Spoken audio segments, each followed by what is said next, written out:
সরাসরি কথা বলবো এই মুহূর্তে ময়ূক ঠাকুর চক্রবর্তী আমাদের সঙ্গে রয়েছেন। ময়ূক, এর আগেও আমরা দেখেছি এই ক্ষুদিরাম অনুশীলন কেন্দ্রের বাইরে, স্ট্রংরুমের বাইরে ধুমধুমার কাণ্ড বাঁধে বিজেপি এবং তৃণমূলের মধ্যে সংঘাত, এমনকি তৃণমূল প্রার্থীরা সেখানে বিক্ষোভে পর্যন্ত বসে পড়েন। এরপরে তৃণমূলের তরফ থেকে দেওয়া ভিডিও, যেখানে নতুন করে এই অভিযোগ সামনে আসছে যে এমন ঘরে ব্যালট বাক্স নিয়ে যাওয়া হচ্ছে, কোনো রকম সিসি ক্যামেরা নেই। এখন কি অবস্থা ক্ষুদিরাম অনুশীলন কেন্দ্রের বাইরে? দেখো, কিছুক্ষণ আগেই শ্যামপুকুর বিধানসভা কেন্দ্রের তৃণমূল প্রার্থী শশী পাজা তিনি এই নেতাজি ইন্ডোর স্টেডিয়াম সংলগ্ন যে ক্ষুদিরাম অনুশীলন কেন্দ্র সেখানে আসেন এবং বেশ কিছুটা সময় তিনি এখানে ছিলেন। আমি শান্তনু দত্ত আমাদের ক্যামেরা পার্সন দেখানোর জন্য বলবো। দেখো, আমি একদম ক্ষুদিরাম অনুশীলন কেন্দ্রের মেন গেটের সামনে রয়েছি। শান্তনু দেখাচ্ছি সামনে সেই 12 ফুটের কলকাতা পুলিশের গার্ডরেল এবং তার মাঝে একটা রাস্তা, সেখান থেকেই তার সামনে কেন্দ্রীয় বাহিনী, একদিকে কলকাতা পুলিশের অফিসিয়ালসরা রয়েছেন এবং এর ভেতরেই কলকাতা শহরের বেশ কয়েকটা বিধানসভা, তার মধ্যে কাশীপুর, বেলগাছিয়া, শ্যামপুকুর, বেলেঘাটা সহ বেশ কয়েকটা বিধানসভার ব্যালট এবং ইভিএম সেগুলো কিন্তু এখানে রয়েছে। এই স্ট্রংরুমের নিরাপত্তা নিয়ে বারবার প্রশ্ন তুলছেন তৃণমূল কংগ্রেসের নেতৃত্ব। তারা বলছেন সিসিটিভির এবং সেখানে সাসপিশিয়াস মুভমেন্ট। শুধু তাই নয়, গতকাল নির্বাচন কমিশনের তরফ থেকে একটা ডেডিকেটেড কার্ড করে দেওয়া হয়েছে যে স্ট্রংরুমের যে সিসিটিভি সেটা দেখার জন্য।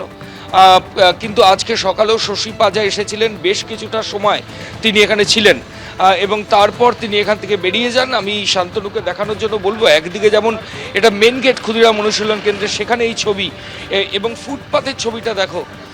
গোটা ফুটপাথ, এখানে সাধারণ মানুষের প্রবেশাধিকার নিষেধ। সামনে নেতাজি ইন্ডোর স্টেডিয়াম, সেখানে ভোট গণনা হবে। ফলত পুরো জায়গা এই ধরনের বাঁশের ব্যারিকেড লাগিয়ে দেওয়া হয়েছে যাতে লোকজন ভেতরে না ঢুকতে পারেন এবং সামনে আকাশবাণীর সামনে যে জায়গা, সেখান থেকে এই ধরনের গার্ডরেল তৈরি করা হয়েছে যাতে কোনোভাবে সমর্থকরা কোথাও ঢুকে না পড়তে পারেন। এবং এই কেন্দ্রীয় বাহিনীকে এই স্ট্রংরুমের বাইরে যে নেতাজি ইন্ডোর স্টেডিয়াম সংলগ্ন জায়গা, সেখানেও কিন্তু এইভাবে পাহারা দিতে দেখা যাচ্ছে। পুরো ফুটপাথ জুড়ে কেন্দ্রীয় বাহিনীর অফিসিয়ালসরা দাঁড়িয়ে রয়েছেন এবং ক্ষুদিরাম অনুশীলন কেন্দ্রের যে মূল গেট, সেই গেটের সামনে 12 ফুট উচ্চতার গার্ডরেল এবং সেখানেও সেন্ট্রাল ফোর্স এবং কলকাতা পুলিশ। রাজনৈতিক দলের নেতারা আসছেন। গতকালও বিজেপির তরফ থেকে নেতৃত্ব এসেছিলেন, তৃণমূল নেতা কুণাল ঘোষ এবং তৃণমূল প্রার্থী বেলেঘাটা তিনি এসেছিলেন।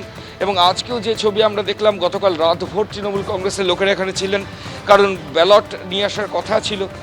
আজকেও সকালে শশী পাজা, রাজ্যের মন্ত্রী, শ্যামপুকুর কেন্দ্রের প্রার্থী, তিনি নিজে এসে বেশ কিছু ঘণ্টাখানেক তিনি এই স্ট্রংরুমের ভেতরে ছিলেন এবং তারপর তিনি স্ট্রংরুমের ভেতর থেকে বেরিয়ে যান। ফলত আগামী পরশুদিন সকাল 8টা থেকে এই ক্ষুদিরাম অনুশীলন কেন্দ্রের ব্যালট এখান থেকে বেরোবে, ইভিএম এখান থেকে নিয়ে নেতাজি ইন্ডোর স্টেডিয়ামের ঠিক পাশেই রয়েছে, সেখানে এই 2026-এর বিধানসভা নির্বাচনের কাউন্টিং শুরু হবে।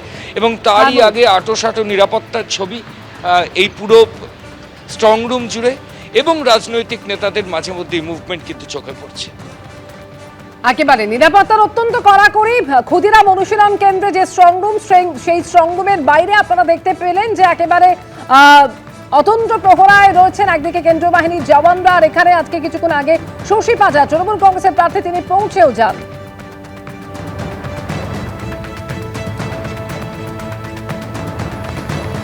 আর এরই মধ্যে স্ট্রংরুমের বাইরে বিজেপিও বিক্ষোভ দেখিয়েছে। স্ট্রংরুম দেখতে যাওয়া শ্যামপুকুরের বিজেপি প্রার্থী পূর্ণিমা চক্রবর্তী তিনি ক্ষোভ প্রকাশ করলেন। স্ট্রংরুমের গেটের ভিতর থেকে কয়েকজন তৃণমূল কর্মী ফেসবুক লাইভ করছিলেন, তাকে দেখে জয় বাংলা স্লোগান দেওয়া হয়েছে বলেও অভিযোগ করেছেন তিনি।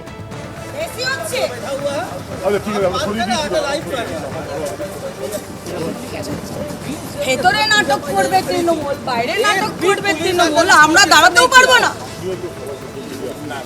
নাটক চলছে, দেখছে মানুষ হারিয়ে দিয়েছে, এদেরকে ভোট দেয়নি, কাল থেকে নানাভাবে নাটক করে আমরা 1 ঘন্টা আগে বোঝানোর চেষ্টা করছে। আমি একজন শ্যামপুকুর বিধানসভা কেন্দ্রের বিজেপি প্রার্থী, আমি আসতে পারি। তৃণমূলরা বারেবার এসে এখানে হাঙ্গামা করছেন, চিল্লাচিল্লি করছেন, গালাগালি করছেন, স্লোগানবাজি করছেন, কাল থেকে আপনারা দেখতে পাচ্ছেন। কিন্তু আমরা যখনই আসছি এরা উল্টো পাল্টা স্লোগানবাজি করছে। এত ভয় কিসে? এই তৃণমূলের এত ভয় কিসে? পুলিশ প্রশাসনের এত ভয় কিসে? আমরা একবারও আসতে পারবো না? এই চোর তৃণমূল বারে বারে আসবে, বারবার রাউন্ড মেরে যাচ্ছেন। নিজেরা তো সর্বক্ষণ ভোট চুরি করে ক্ষমতায় থেকেছেন। এইবারে মানুষ আপনাদেরকে ঘুমটা চুরি করে নিয়েছে আপনাদের, তাই সহ্য হচ্ছে না। চিল্লাচিল্লি করছে তৃণমূলরা, স্লোগানবাজি করলো ভেতরে, তারা উল্টোপাল্টা কমেন্ট পাস করছে। কেন আমরা আসতে পারি না? পুলিশ বলছে আপনারা চলে যান। কেন চলে যাব? টিএমসি যখন 50টা লোক নিয়ে এসে এখানে চিল্লাচিল্লি করছে, তখন তো কেউ কিছু বলছে না, তাড়াচ্ছে না। বিজেপি এলেই এদের ভয়। এবিপি আনন্দ, এগিয়ে থাকে, এগিয়ে রাখে।